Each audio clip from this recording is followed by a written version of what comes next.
because anytime I feel that self-doubt or negative talk come in, because it does to everybody, I literally picture that one dude that I'm just like, yeah, I'm done listening to you.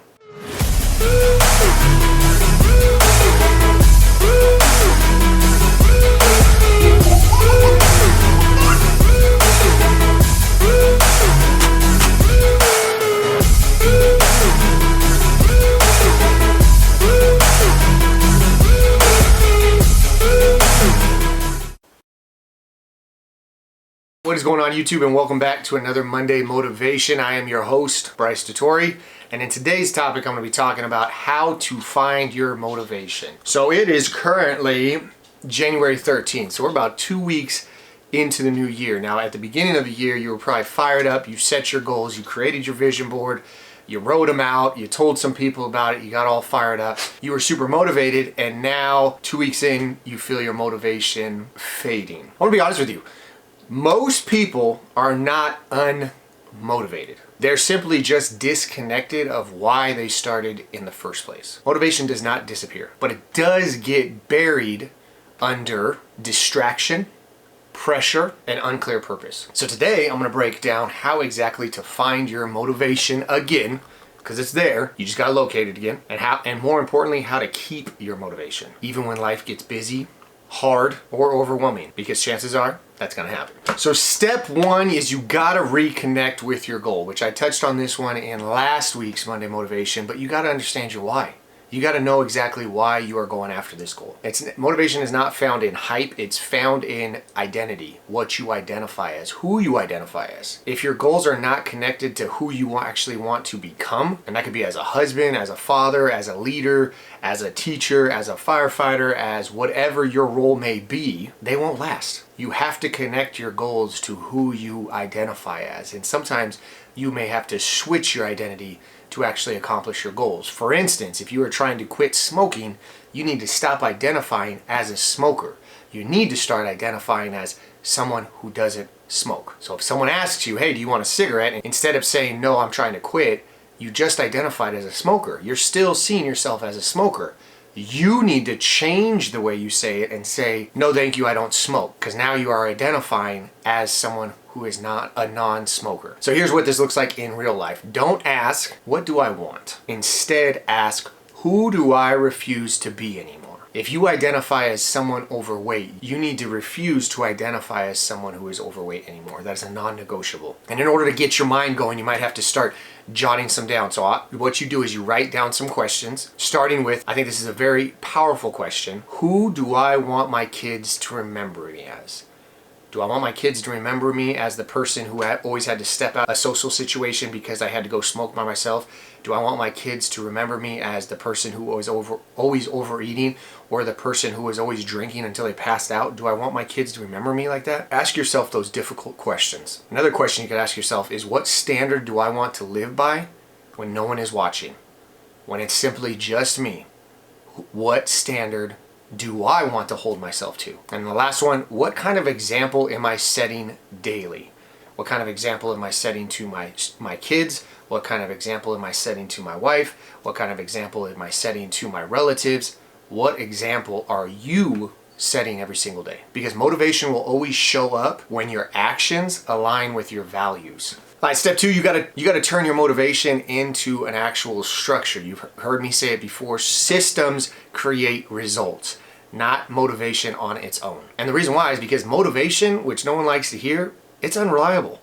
It comes and goes. It depends on what time of day it is, what song it's so inconsistent. But what is consistent is systems. Because I'm gonna be honest with you, the men and women out there who stay consistent, they don't feel motivated. And they for sure don't feel motivated 24/7. But they do have systems that regardless of how they're feeling, they follow the systems. They have routines that they stick to. So for instance, instead of waiting to feel motivated or waiting to feel ready, you got to schedule your priorities and then attach habits to routines, and this will reduce decision making. So example, if you want to start working out for this year, you need to set a time and place that you work out at the same time every single day. So you do not have to make a decision, am I working out today after work? Am I working out before work? No. Monday through Friday, I will be in the gym at 4:30 in the morning or 5:30 in the morning or whatever works for your schedule, but it is a non-negotiable. Once you make that initial decision, that's it. There's no daily decision making that you have to make, which leads to decision fatigue. You take that out of the question. You need to have the same morning routines, the same nightly routines, and the same daily routine. These are non-negotiables. I just posted my morning routine the other day and I got a lot of feedback on how am I able to wake up at 3:30 in the morning, how am I able to work out at that early, I'm way too tired at that time. Again, once I made a system of this is what time I wake up, this is what time I read, this is what time I eat, this is what time I work out, that was it. There's no decision making. Now it's just as soon as the alarm goes off, I just get out of bed. There's no decision of what time am I gonna wake up, or am I gonna wake up at this time tomorrow? No. 3:30, that's what time the alarm clock goes off. That's what time my morning routine goes into place. I'm gonna be honest, motivation will fade. It always does, but your structures will carry you forward. Step number 3 is you gotta use progress as fuel. And progress sometimes may be very, very small at the beginning, and that's totally okay, but you have to focus on that and use that as fuel. Because motivation is not something you find. It's not hiding underneath the couch or behind your desk or anything like that. You're not gonna find it, but it is something you generate, and you generate it by making progress and moving forward through small wins. The average person, the main reason why they quit is they aim way too big and move way too slow. So what you need to do instead of doing what the average person does, you do this. You need to set daily winnable actions, and it may be something very small. Like I said, if your goal is to wake up eventually at 5:30 in the morning, but you're currently waking up at 8:30 in the morning, then I would encourage you tomorrow, set your alarm clock at 8:15. But you're like, Bryce, I'm trying to get down to 5:30. Yeah, that's great. What you need to do is have a daily win. So 8:15, if that alarm clock goes off and you wake up, you have a win. Once you start doing that consistently and that system is built, then you dial it back to 8 o'clock, then you dial it back to 7:30. You do that. It may take you a month, but again, you're generating small wins over that month, which again is you're seeing progress, which is way more exciting than setting a goal way too high or way too big in this case. So going from 8:30 in the morning to 5:30 in the morning, that's a big gap.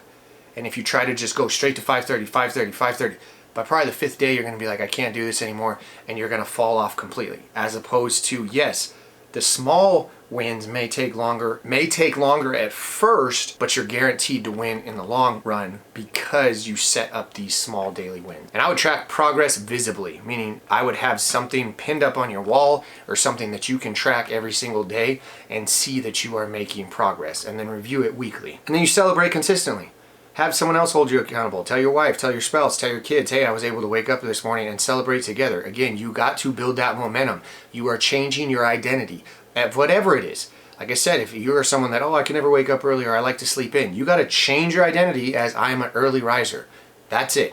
Once you identify as that, it will be a lot easier to have these systems in place. Momentum builds confidence, confidence builds discipline, and discipline rebuilds motivation.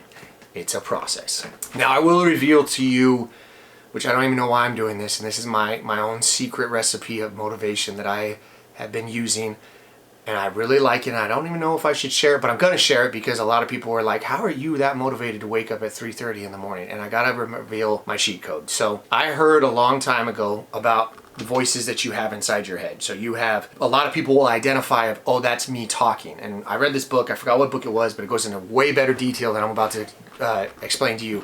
But it basically says that voice is not you. If you're able to hear it, then it's really not you. So you need to put a picture or an image of someone in that voice. And you have a positive voice, an uplifting voice, and then you have a negative voice, that negative self-doubt, puts you down kind of voice. The voice that when you say, hey, you know what, I think I'm going to start losing weight. And then this voice comes in and says, no, you're a fatty. You've always been a fatty. You're never going to be skinny. That's the negative voice, right? But you hear that voice and you picture you saying it, but it ain't you. And you have a positive voice that will give you feedback that when you're going on a run and you're on that runner's high and you're feeling good, this voice will come in and be like, keep going, and motivate you, and you can do this, and then you have all these great ideas. You also attach a voice to that.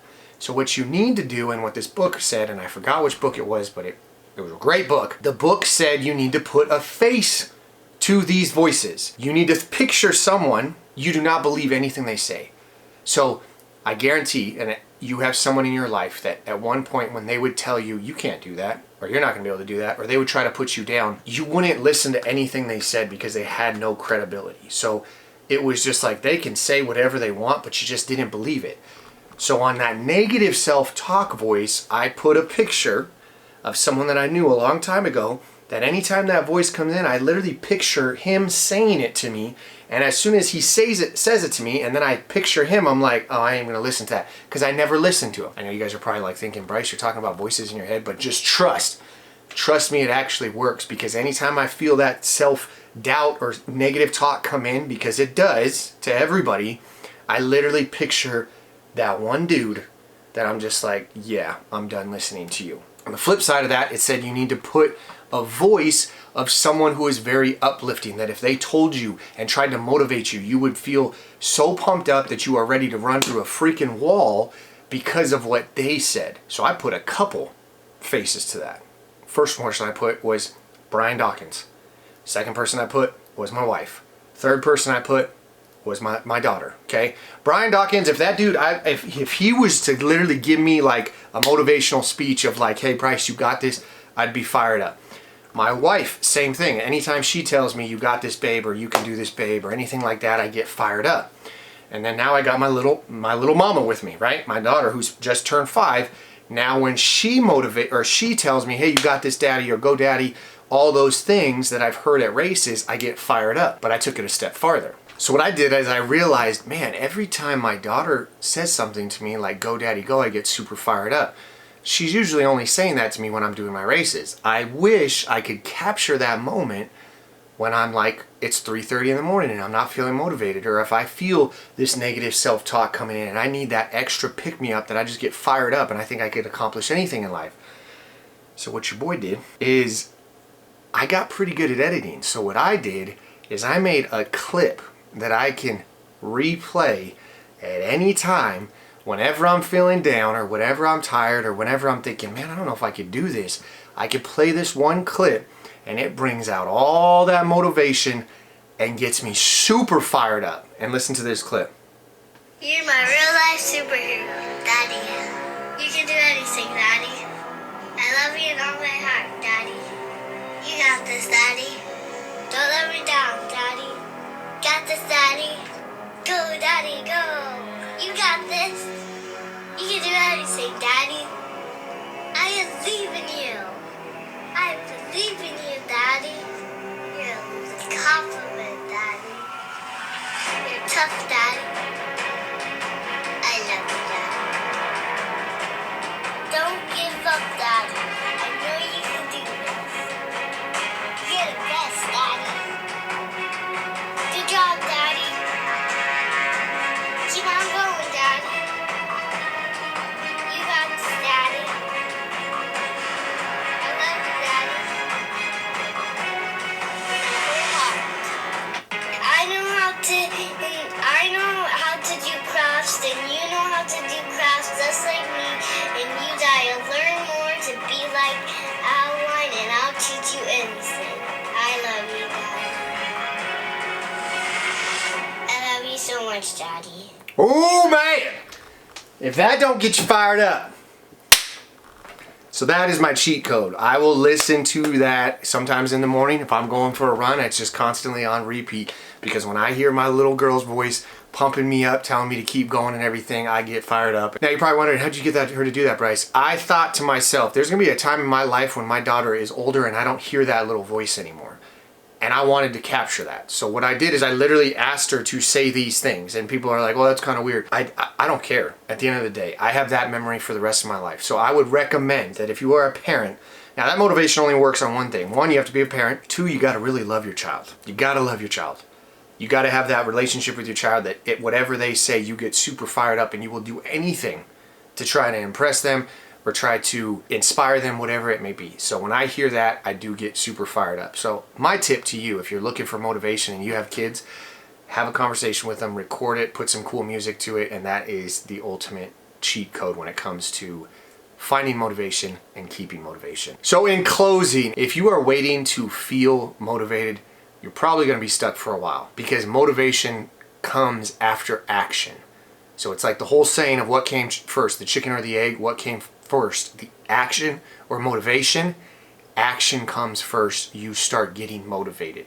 You can use the tips that I talked to you about to bring out motivation, but if you're thinking that motivation is just going to keep you going forever, it's not going to work. So you got to reconnect with your why, build systems that work with you and around your schedule. You got to start stacking small wins daily, and that is how you will stay motivated long after the hype ends. If you liked this video, then make sure you give this video a thumbs up. If this video resonated with you, or you know there's a dad out there that could use this video, make sure you share this video with them. If you have any questions, concerns, or comments, comment below. I will get back to you. And if you guys are looking for a community to join of more like-minded individuals like myself that are always trying to get better in all areas of life, then look at the link in the description, join the Brotherhood, and let's get better together. And then you already know the motto: stay happy, stay healthy, and above all, don't be average. I'll catch you guys next Monday.